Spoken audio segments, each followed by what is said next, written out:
Good afternoon and welcome to the Waukegan Historical Society's spring program. My name is Ty Rohrer. I am Manager of Cultural Arts for the Waukegan Park District and also get to work on behalf of Waukegan's history with the Waukegan Historical Society.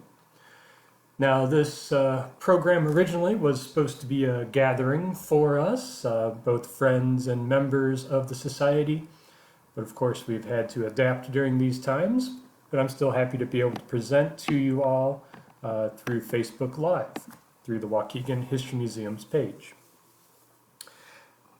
So today, it is my pleasure to present for you on the formative years of the life of Ray Bradbury.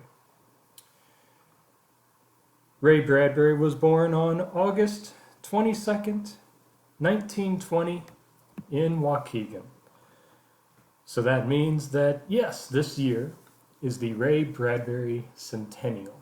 And I'll talk a little bit more about our plans for the Centennial celebration in just a bit. So this Waukegan boy would grow up to become one of America's best novelists, short story writers, essayist, playwright, screenwriter, poet, and really the list goes on. With Ray Bradbury, there is a lot that he did during his lifetime. I'm not going to cover all those things today, really just those formative years, and then how he remembered his experience in Waukegan with some of his novels and writings later on. Before I change the picture here, everybody say, "Aww." All right. Ray's parents were Leonard and Esther Marie Bradbury. He had one older brother, Leonard, and his family, they referred to Ray as Shorty. Ray also had a loving extended family. They really all lived very close to each other. Now here you see the Bradbury childhood home at 11 South St. James Street. This house is still standing today. It is a private residence. Right next door to the Bradbury family home lived his grandparents, Samuel H. and Minnie Bradbury. They lived at 619 Washington Street, and that house is also still standing today. Ray's great-grandparents, Samuel I. Bradbury and Mary A. Spalding Bradbury, lived at 122 North Sheridan Road. Mary Spalding, Ray's great-grandmother, arrived with her parents when she was a child. And they used the Erie Canal and Great Lakes from New York to get to Little Fort, the name of Waukegan before they changed it to Waukegan. And Mary Spalding and her family arrived in 1840. The Spaldings settled at the intersection of Green Bay and Grand Avenue, and it's still, that area is referred to as Spalding Corner. Samuel I. Bradbury, his great-grandfather, came to Little Fort in 1847 while he was working on a schooner named the Gazelle, and this traveled Lake Michigan. Before coming to Little Fort, he had apprenticed in a printing business in Albany, New York. It was not long before he took on the profession of printer and publisher in his new town, and he started the Lake County Democrat in 1860, and that lasted for a little over a year, and was also the editor of the Lake County Patriot and associate editor of the Waukegan Weekly Gazette. And Samuel I. Bradbury was also mayor of Waukegan in 1882. So the ancestral roots of Ray Bradbury go back to the very early days of Little Fort or Waukegan.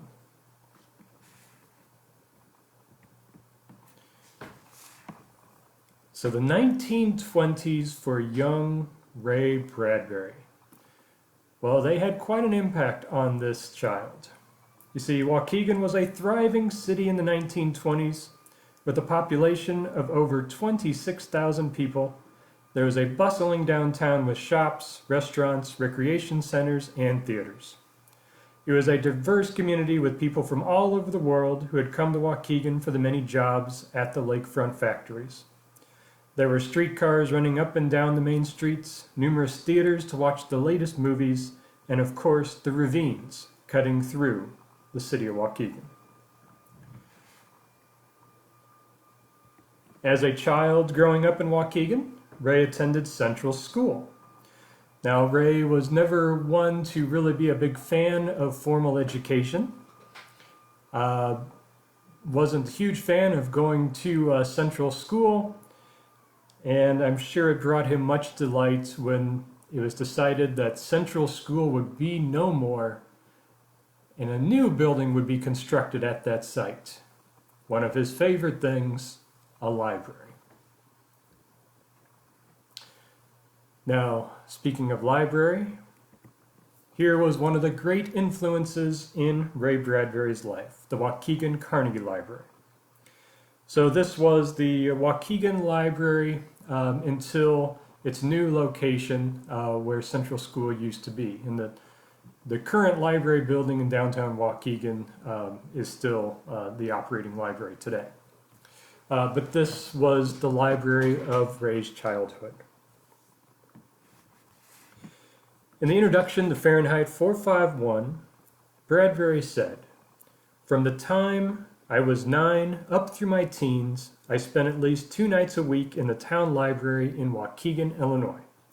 In the summer months, there was hardly a day I could not be found lurking about the stacks, smelling the books like important spices, drunk on them even before I read them."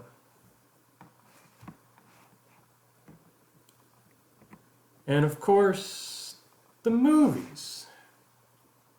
Ray gives credit to his Aunt Nevada, or Neva as she was called, for prepping his mind in the realm of fantasy while growing up in Waukegan. His Aunt Nevada would take him to the Academy Theater in downtown Waukegan, or later the Genesee Theater after it opened in 1927, or maybe the Elite Theater, and there are a few others to choose from as well. And Ray said that they never missed a movie, starting in 1920 when he was born. And at the Academy, for instance, he remembered seeing movies such as The Hunchback of Notre Dame and The Phantom of the Opera.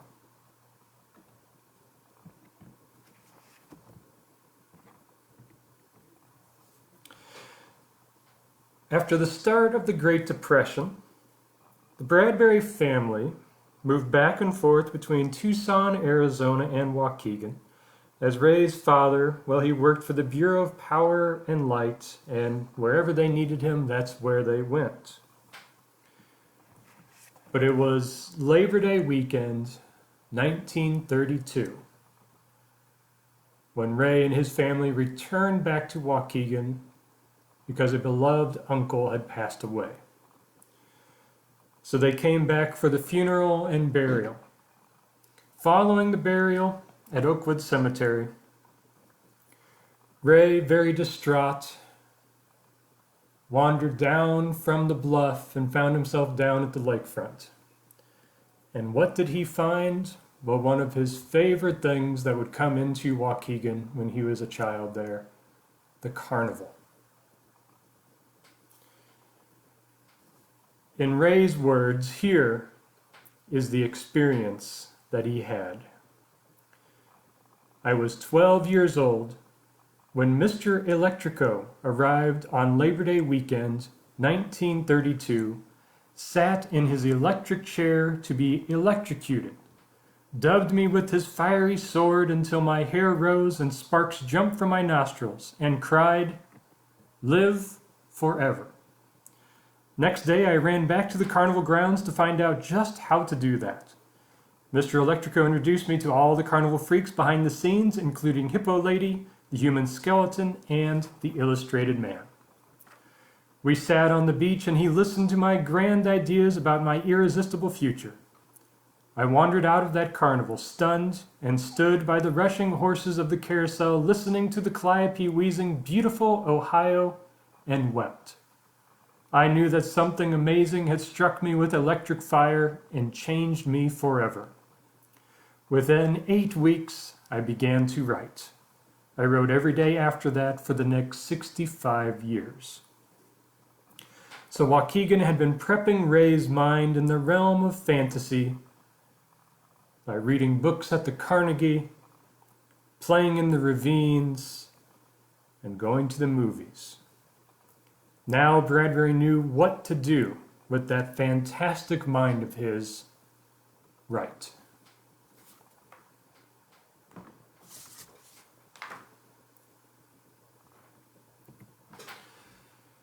In 1934, when Ray was 14, the Bradbury family made the permanent move to Los Angeles, California. He would graduate from high school there, and that's where his career kicks off. So Ray starts to write, and by 1934, while living in California, he starts submitting his short stories for publication. And in 1943, he becomes a full-time writer. Bradbury's first major publications were the Martian Chronicles in 1950, followed by The Illustrated Man in 1951. These works helped grow his reputation as a writer. The book that many consider to be Bradbury's masterpiece, Fahrenheit 451, was published in 1953. Fahrenheit 451 was written in the basement of UCLA's Powell Library on a paid typewriter that he rented for a fee of 10 cents per half hour. Bradbury claimed that he wrote the novel in 9 days for a total of $9.80.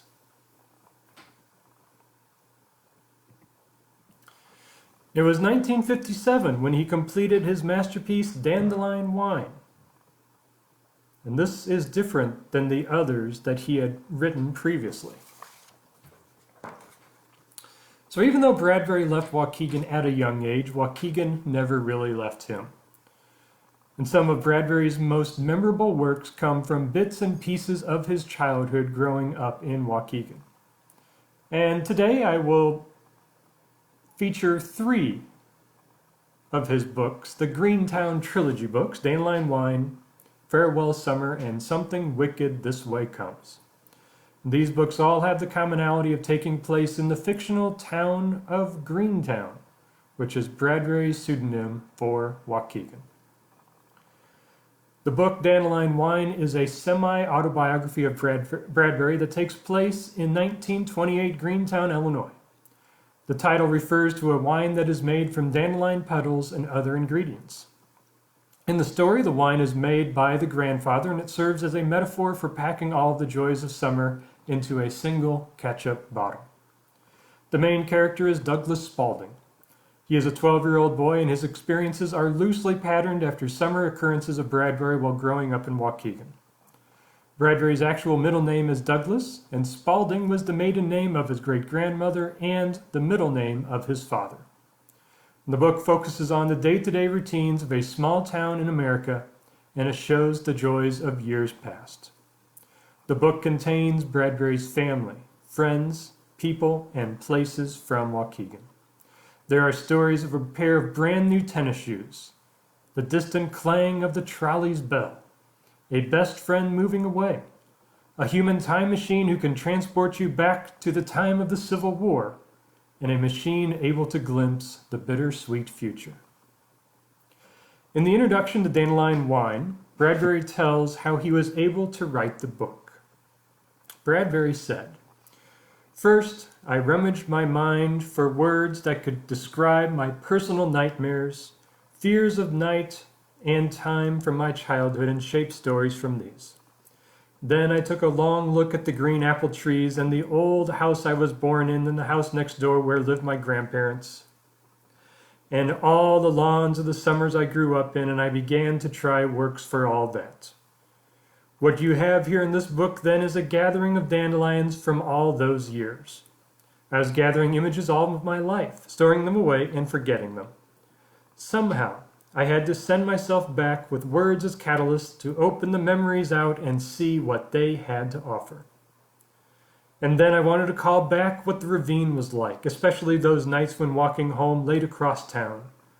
My brother would run ahead and hide under the Ravine Creek Bridge like the lonely one, and leap out and grab me, shrieking, so I ran, fell, and ran again, gibbering all the way home. That was great stuff. So what a Waukegan can be found in fictional Dandelion Wine. I have pulled some sections from the book to paint a better picture through Bradbury's words on Greentown or Waukegan in the summer of 1928. Please sit back and listen to the words of Bradbury as he describes his hometown in his own unique way.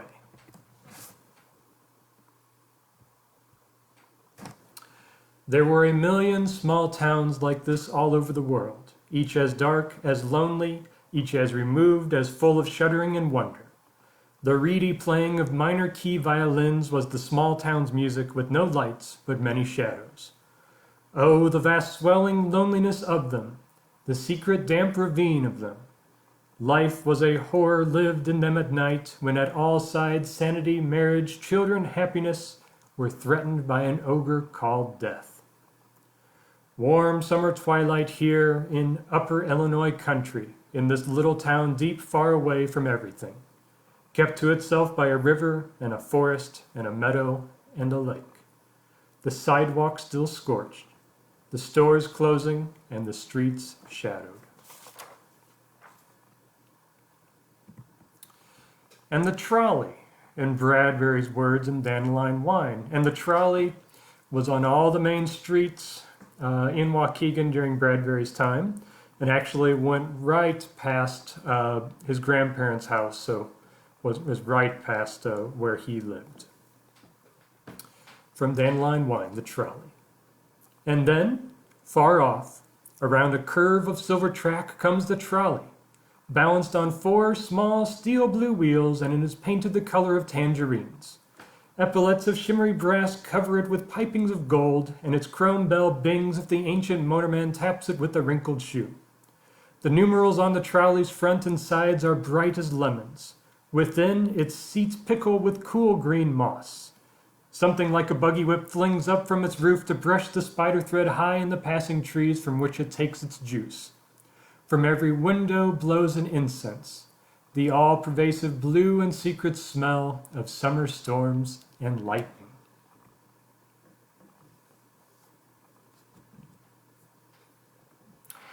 And then, of course, the ravines. The ravines are an integral part of the book. It is a place where the children can go play during the day to get away from the adults. But at night, the ravines turn into a place of terror for everyone. Here I have an old map from around 1870. The green arrow there is pointing to South St. James Street. So we're a little off there. It needs to be a little more to the east. But giving you an idea of where the Bradbury home was in relation to the downtown area. So you can see the Waukegan River kind of cutting through, and then the ravines there. And really, old Waukegan was an island surrounded by the ravines. The downtown was really separated by these ravines. So folks such as the Bradburys, to get to town, they would have to cross these ravines. There were some bridges that would cross, like right there at Washington, but Bradbury remembered cutting through Old Powell Park, going down the steps, crossing the bridge, going up the steps the other side to get into a different part of town. This was great during the day, and even more fun at night when he was worrying about things jumping out and getting him.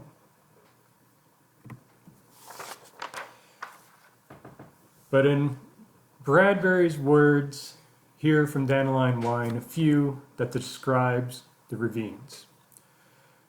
The rim of the ravine at the edge of the softly blowing abyss. Here the town, divided, fell away in halves. Here civilization ceased. Here was only growing earth and a million deaths and rebirths each hour. Who could say where town or wilderness began? Each night the wilderness, the meadows, the far country flowed down, creek through ravine, and welled up in town with the smell of grass and water, and the town was disinhabited and dead and gone back to earth. Each morning a little more of the ravine edged up into town. The ravine was indeed the place where you came to look at the two things of life, the ways of man and the ways of the natural world. 100 yards away the ravine began. He could smell it. It had a dark sewer, rotten foliage, thick green odor. It was a wide ravine that cut and twisted across town, a jungle by day, a place to let alone at night. They stood upon the edge of that ravine that cut the town half in two. Behind them were the lit houses and music. Ahead was deepness, moistness, fireflies, and dark. The ravine was a dynamo that never stopped running night or day. There was a great moving hum, a bumbling and murmuring of creatures, insect or plant life. It smelled like a greenhouse of secret vapors and ancient washed shales and quicksands. And always the black dynamo humming with sparkles like great electricity, where fireflies moved in the air.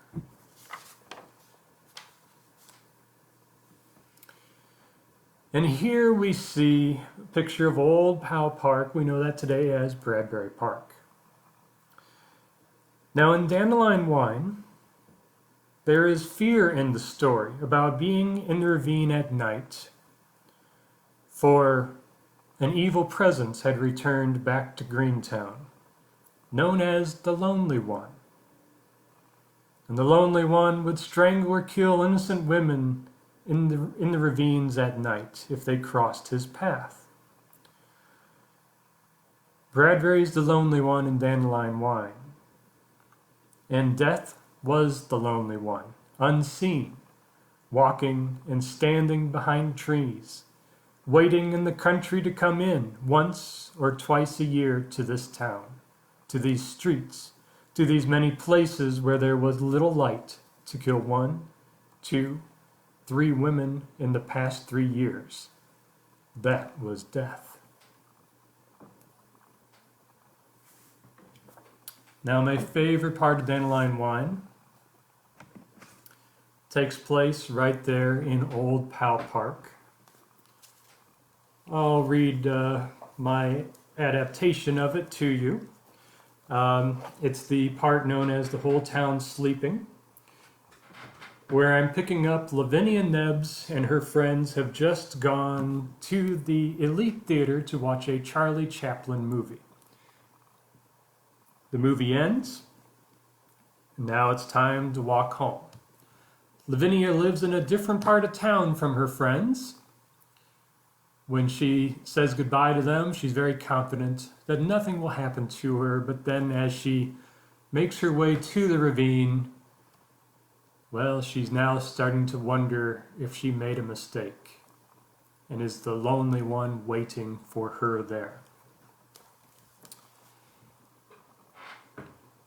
Here I am, she thought, the ravine. She stood on the edge of the 113 steps that went down the steep hill and then across the bridge 70 yards and up the hills leading to Park Avenue, and only one lantern to see by. 3 minutes from now, she thought, I'll be putting my key in my house door. Nothing can happen in just 180 seconds. She started down the long, dark green steps into the deep ravine. 1, 2, 3, 4, 5, 6, 7 steps, she counted in a whisper. She felt she was running, but she was not running. 15, 16, 17, 18, 19, 20 steps, she breathed. 1/5 of the way, she announced to herself. The ravine was deep, black, and the world was gone behind. The world of safe people in bed, the locked doors, the town, the drugstore, the theater, the lights, everything was gone. Only the ravine existed and lived, black and huge about her. Nothing's happened, has it? No one around, is there? 24, 25 steps. Remember that old ghost story you told each other when you were children? She listened to her shoes on the steps.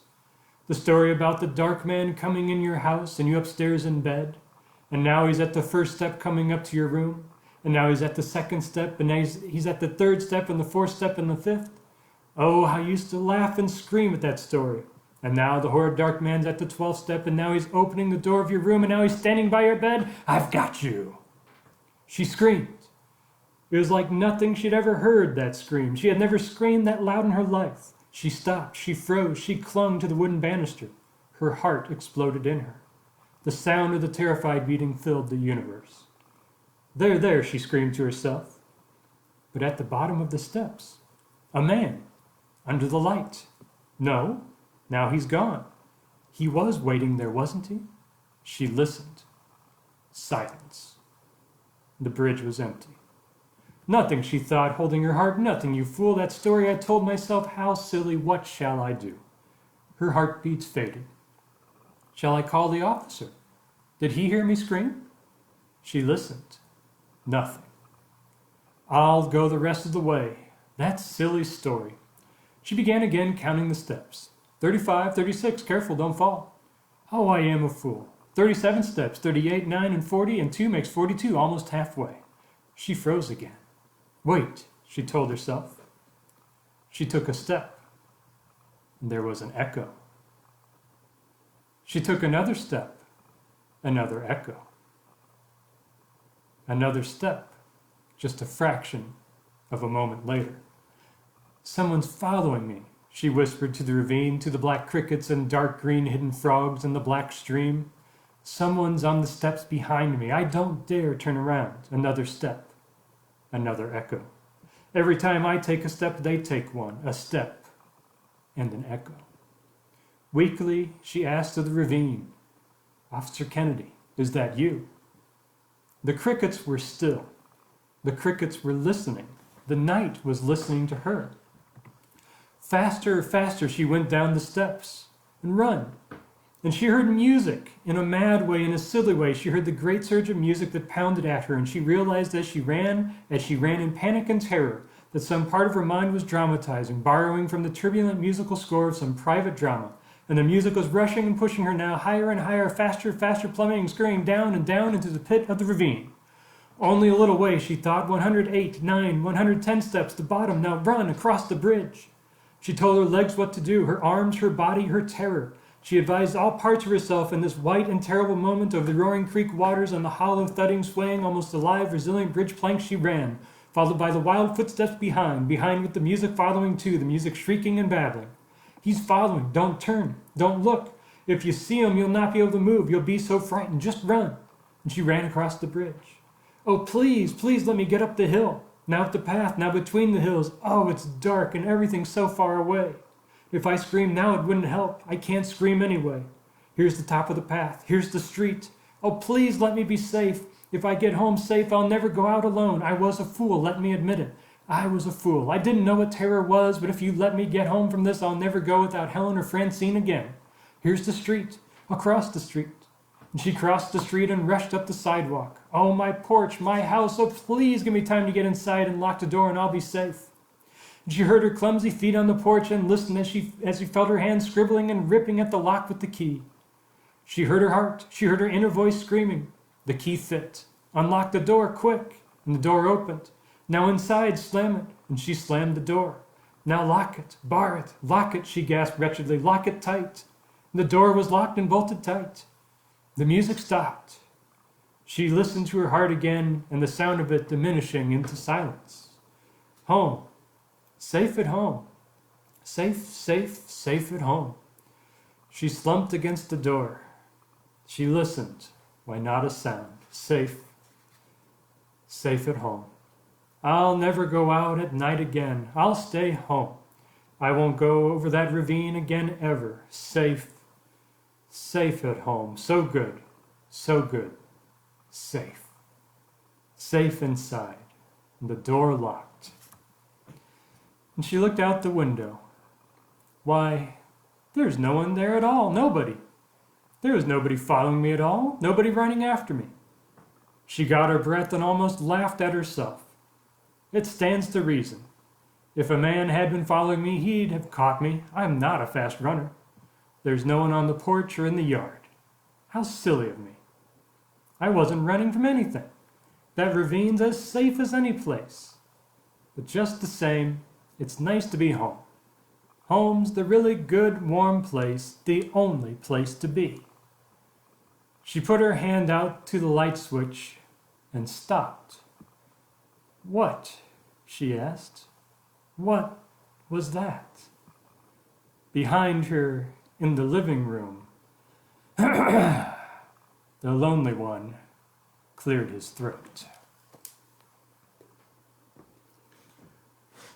Now I bet you want to know what happens to poor Lavinia Nebbs.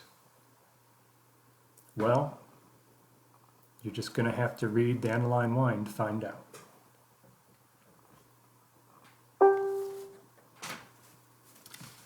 Now remember when I said, though, that Bradbury takes real people, places, and events from Waukegan's past. Well, there was indeed a lonely one in Waukegan during Bradbury's time. However, he was a burglar and not a murderer. The lonely one terrorized the city with a total of 35 burglaries in 1928. Now, the lonely one had a bit of flair to him. You see, after each burglary, letters were sent to the police, to the editors of the Waukegan newspapers, and to the owner of the place that was looted.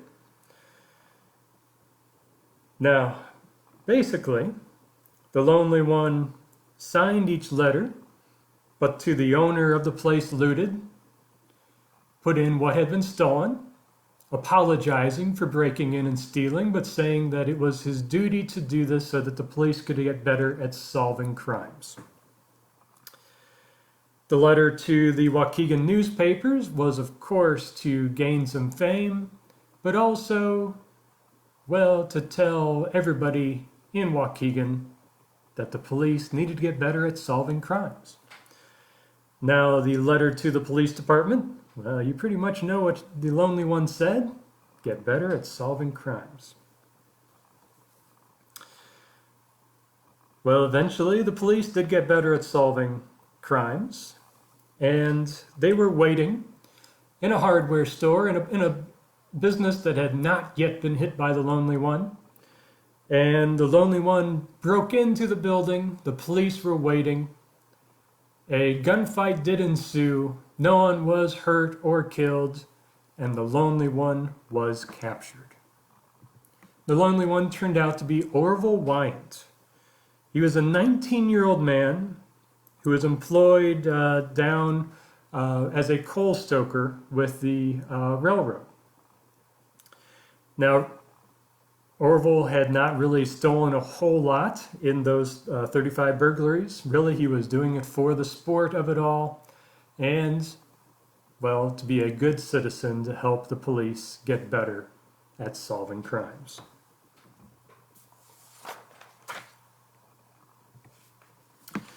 And then to finish Dandelion Wine, well, I pulled parts of the book about the actual making of wine from dandelions. From Dandelion Wine, here it is. "Every year," said grandfather, "they run amok, I let them. Pride of lions in the yard. Stare, and they burn a hole in your retina. A common flower, a weed that no one sees, yes, but for us a noble thing, the dandelion. They picked the golden flowers, the flowers that flooded the world, dripped off lawns onto brick streets, tapped softly at crystal cellar windows, and agitated themselves so that on all sides lay the dazzle and glitter of the molten sun. So, plucked carefully in sacks, the dandelions were carried below. The cellar dark glowed with their arrival. The wine press stood open cold. A rush of flowers warmed it. The press, replaced, its screws rotated, twirled by grandfather, squeezed gently on the crop. The golden tide, the essence of this fine fair month ran, then gushed from the spout below, to be crocked, skimmed of ferment, and bottled in clean ketchup shakers, then ranked in sparkling rows in cellar gloom. The wine was summer caught and stoppered. Dandelion wine, dandelion wine, dandelion wine."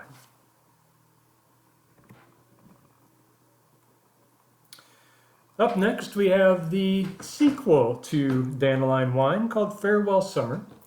Now, originally, Bradbury had intended for Dandelion Wine and Farewell Summer to all be together, but the publisher thought that Dandelion Wine was long enough. And, well, it took a while to get Farewell Summer completed and published. It didn't come out until 2006. So it has the same characters, some of the continuing stories of Dandelion Wine, but a little different focal point in there. You see Douglas Spaulding and his friends, well, they're upset that summer is coming to an end because that means the worst thing possible, going to school. And they also look around, see some of the old people in Greentown, and they don't want to be like them. They just want to stay kids, and they want it to stay summer. So a focal point for the kids in Farewell Summer becomes the courthouse clock tower. You see, the kids realize that it's the courthouse clocks that is moving time forward in Greentown. It is that is making them grow old, forcing summer to end and for school to start. So here we have the second Lake County Courthouse, constructed in 1878 to replace the first courthouse that burned down in 1875.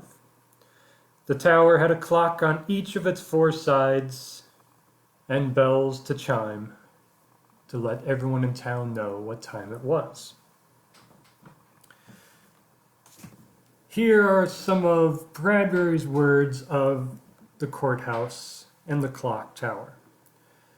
At that very instant the clock boomed 12 o'clock noon, the long iron strokes which came as salvation, toward the town square, up at that great terrible iron monument, and then down at the grassy park, where all the old men played at their chessboards. You can hear that darn thing ticking all over town. Bong, midnight, whang, get out of bed, boom, jump into bed, up, down, over and over. The huge, round, lunar clock was a grist mill. Shake down all the grains of time, the big grains of centuries and the small grains of years and the tiny grains of hours and minutes, and the clock pulverized them, slid time silently out in all directions in a fine pollen, carried by cold winds to blanket the town like dust everywhere. Spores from the clock lodged in your flesh to wrinkle it, to grow bones to monstrous size, to burst feet from shoes like turnips. Oh, how that great machine at the town center dispersed time in blowing weathers. That was the thing that bleached and ruined life, jerked people out of bed, hounded them to schools and graves. So Douglas Spaulding and his friends, wanting to stay young and keep summer forever, decide that they have to stop the clocks of the courthouse from operating. So all great plans involve fireworks. So they bring fireworks, sneak into the clock tower, and explode them. They do damage the clock. It stops. They excitedly go home, go to bed, because they know that when they wake up, it'll be the same day, and they'll still be the same age. But when Douglas wakes up, he puts on his shoes, and they're a little bit tighter. He realizes that he has grown a little bit overnight. Time has continued. All they did was do something that, well, if they get caught, they're going to be in a lot of trouble. And that is Farewell Summer. And last but not least, Bradbury's story of a sinister carnival that came to Greentown. Something Wicked This Way Comes, published in 1962. Something Wicked is a full-length novel that looks at the conflicting natures of good and evil. The story is about two 13-year-old boys and their experiences with an evil and mysterious carnival. It had been interpreted as the autumn sequel to The Summer of Dandelion Wine prior to the publishing of Farewell Summer. It does not contain the same characters as Dandelion Wine and Farewell Summer, and it really has a much different tone throughout. Here is Bradbury on Something Wicked This Way Comes. I imagine you would describe Something Wicked This Way Comes as a carnival far traveling from childhood to reach me in my almost middle years. It may have well begun when I was 4 and my mother lugged me onto a merry-go-round for a hysterical spin. For no sooner had the calliope sounded and the horses plunged into a gallop than small Ray shrieked. My screams continued until the carousel operator, murderous, stopped the horses and let us free. Part of me is still on that hideous carousel when I was 4. I seem never to have found a way to get off.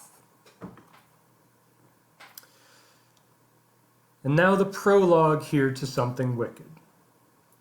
First of all, it was October, a rare month for boys. Not that all months aren't rare, but there be good and bad, as the pirates say. Take September, a bad month, school begins. Consider August, a good month, school hasn't begun yet. July, well, July's really fine. There's no chance in the world for school. June, no doubting it, June's best of all, for the school doors spring wide and September's a billion years away. But you take October now. School's been a month and you're riding easier in the reins, jogging along. You got time to think of the garbage you'll dump on Old Man Prickett's porch or the hairy ape costume you'll wear to the YMCA the last night of the month. And if it's around October 20th and everything's smoky smelling and the sky orange and ash gray at twilight, it seems Halloween will never come in a fall of broomsticks and a soft flap of bedsheets around corners. But one strange, wild, dark, long year, Halloween came early. One year, Halloween came on October 24th, 3 hours after midnight. See, the two main characters, Will Halloway and Jim Nightshade, best friends, living right next door to each other, laying in bed, trying to figure out how they're going to pass the time until their favorite time of the year, Halloween, comes. And then in the distance, they hear a carnival train. They both perk up, look at each other through the windows, and sneak down to the lakefront because it's a very odd time for the train to be coming to town. And they get there, and it's a wonderful sight. It's a carnival train. Soon, though, the boys realize that this is not an ordinary carnival. It is run by Mr. Dark, who's also the illustrated man. And they realize that this is a sinister carnival. Jim and Will take it upon themselves to stop this carnival somehow, some way, and to save the people of Greentown. You see, the carnival has a merry-go-round. When you hop on this carousel, well, every time it loops around, you get a year older. People step off, and they're old, about to die.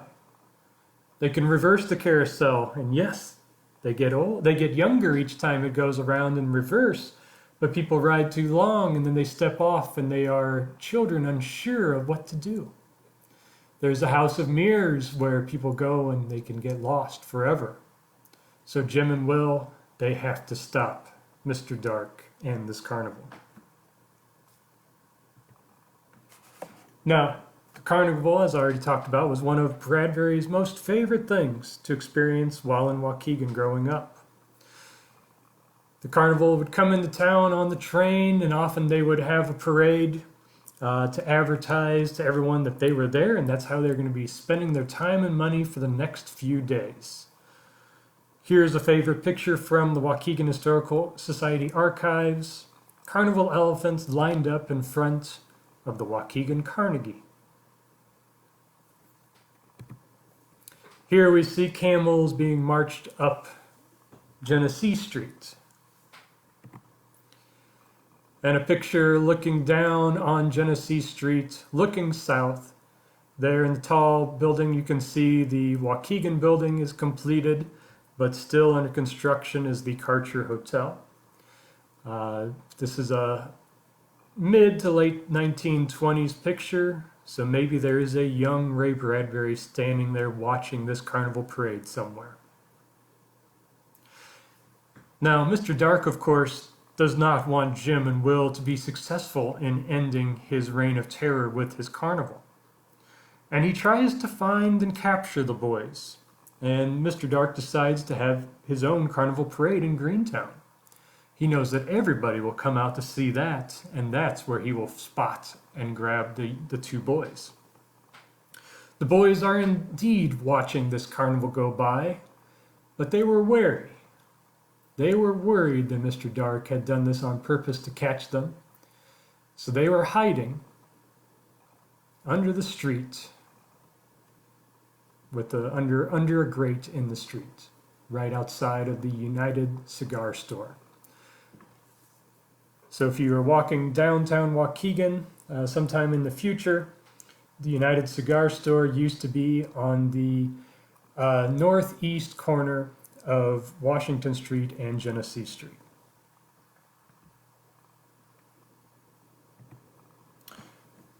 But the best part of the book takes place at the Carnegie Library.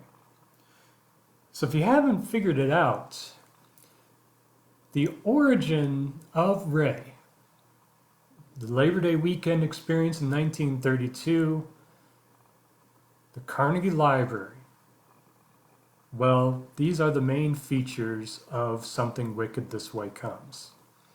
It is his origin story within this book with his own unique, fantastical twist.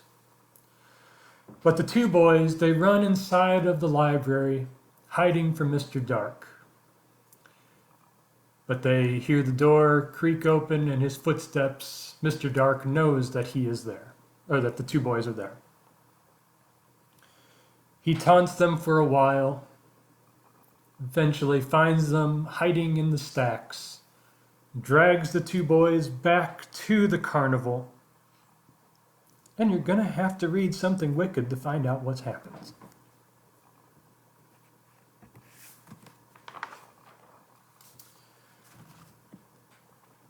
So those a little bit of just teasers for the Greentown trilogy books, Dandelion Wine, Farewell Summer, and Something Wicked This Way Comes. It's a good time to start reading Dandelion Wine here as we gear up for summer.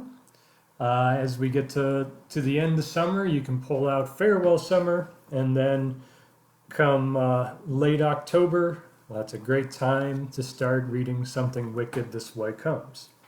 But of course, I know everybody has a little more time on their hands right now, so you don't have to wait. You can jump in and start reading them all right now, of course. Now, Greentown does appear in other short stories and novels. Greentown even makes it to Mars in the Martian Chronicles. But today I just wanted to highlight the 3 Greentown trilogy books for you. Bradbury would visit Waukegan quite a bit during his life. And Ray eventually does pass away at the age of 91 on June 5th, 2012.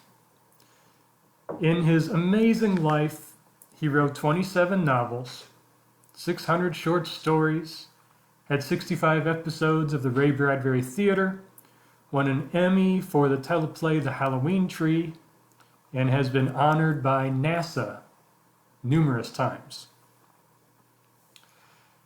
There's a lot more that he did, so go ahead and spend some time on your own after this and read more about the wonderful career and life of Ray Bradbury. Bradbury, though, is remembered in Waukegan.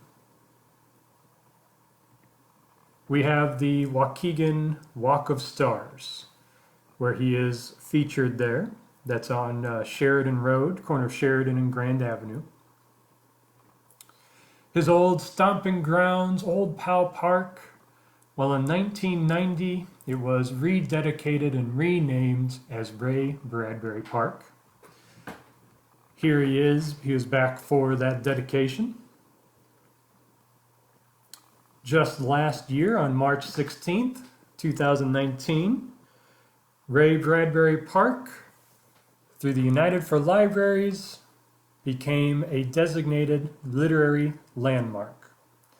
It is the 8th in Illinois, and it is the only literary landmark in Lake County. So you can go visit Ray Bradbury Park today, be in the very place of the story that I shared with you with the Lonely One. We have quite a few different interpretive signs there, and then different dedication markers as well. Wonderful story about that park. Ray claimed that when he was a child, he put a note to himself to find in the future. And the note basically was to remind him about what it was like to be a kid. That was something that really was always present with Bradbury, never wanting to really grow up. And Bradbury said that he did find this note later on, and the note was basically to remember who he was. So if you go to Bradbury Park, you will find the dedication plaque from 1990 that reads, "Dedicated to Ray Bradbury, a native of Waukegan, a citizen of the world, a grateful community honors this voice of imagination that speaks for Greentown and the universe. We remember you, we remember you." And then, of course, we have the Bradbury Centennial coming up this August 22nd. The Historical Society, Park District, and other entities have been gathering for some time now to start planning for this momentous event. And, well, like this event that we're listening or doing right now is part of that centennial celebration. But we do plan to have a big citywide festival on that Saturday, August 22nd. One of the main features of that event will be the recreation of the Bradbury Literary Walk that was done a few decades ago. So there you will walk in the footsteps of young Ray and meet people from his childhood with historic actors, but also characters from his novels and short stories. So we hope you can join us for that wonderful event on Saturday, August 22nd.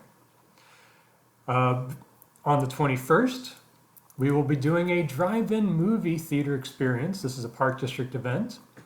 It'll be in the lot, kitty corner from the Carnegie Library.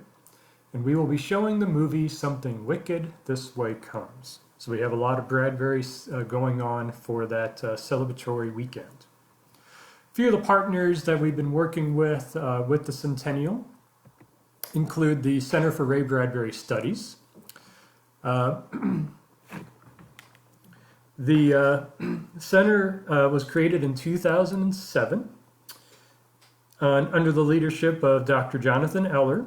It has Bradbury's writings, his files, memorabilia, even his office. And they have recreated his office for visitors to come experience and enjoy. Here in the pictures that you see, George Bridges Jr., Waukegan Park District Commissioner, and also Fire Chief for Waukegan. Well, George and I, we stopped by the Center for Ray Bradbury Studies while we were in Indianapolis for a Parks and Recreation Conference. Yeah, we might have been skipping out on some stuff, but this was well worth the trip. Some research for Waukegan. Here we met Dr. Eller and showed us all around. Got to see all the wonderful collections that they have. And I think we got treated in a little bit of a special way, being two guys from Greentown, even getting to hold Bradbury's Emmy. So probably won't get to hold one of those ever again.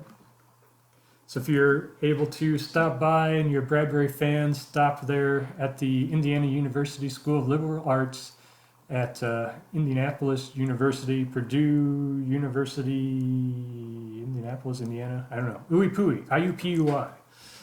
So stop out and see them. But they're a great partner with the Historical Society and the Park District. We also have partnered with the Ray Bradbury Experience Museum on the Centennial and other things as well.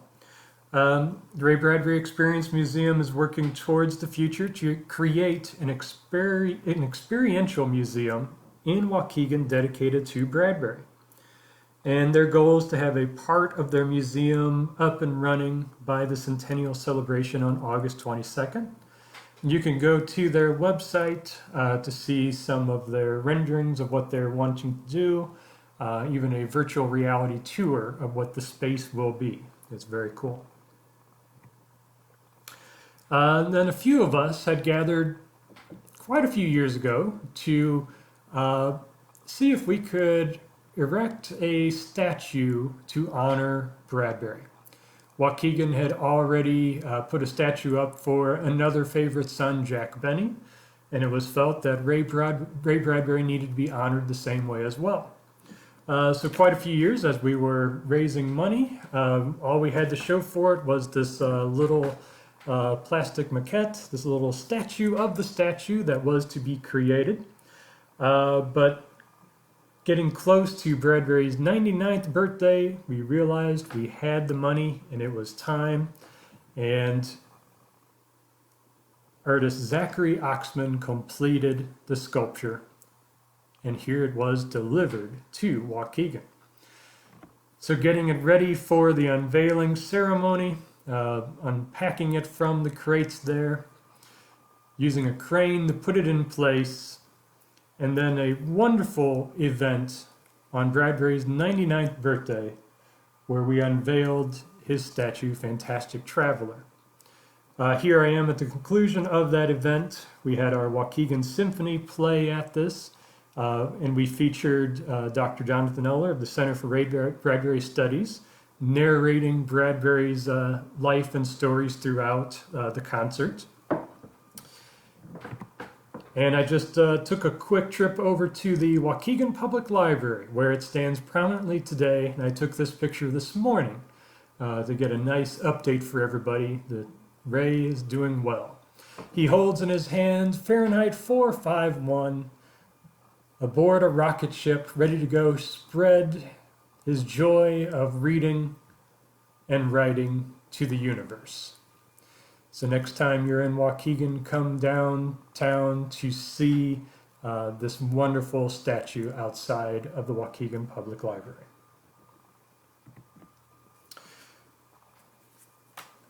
Coming up, Saturday, June 13th, the Waukegan Park District's annual Ray Bradbury's Dandelion Wine Arts and Music Festival. This is an annual event that kicks off summer for us. So we have art vendors, different music stages, art projects for kids, adults, for families, just lots of things to do in beautiful Bowen Park. Right now this event is still on. Now we know that things could change right now with the coronavirus, with the stay-at-home orders, with the state of Illinois. Fingers crossed that we can still do this event some way, somehow, in some capacity. We hope that you can join us on June 13th. And lastly, about this Waukegan Carnegie Library. Well, we have some wonderful news that we've shared here last few months. A joint effort by the Waukegan Park District and the Waukegan Historical Society to expand history operations to the Carnegie, to become the Waukegan Carnegie Center. So this is an $8.5 million project that we hope to have completed within the next few years. This will house a permanent exhibit on Waukegan's history. The Historical Society's research library will be there along with collections. We also will be talking about Waukegan's environmental changes and nature as well within that space, and many more things to be developed in there as well.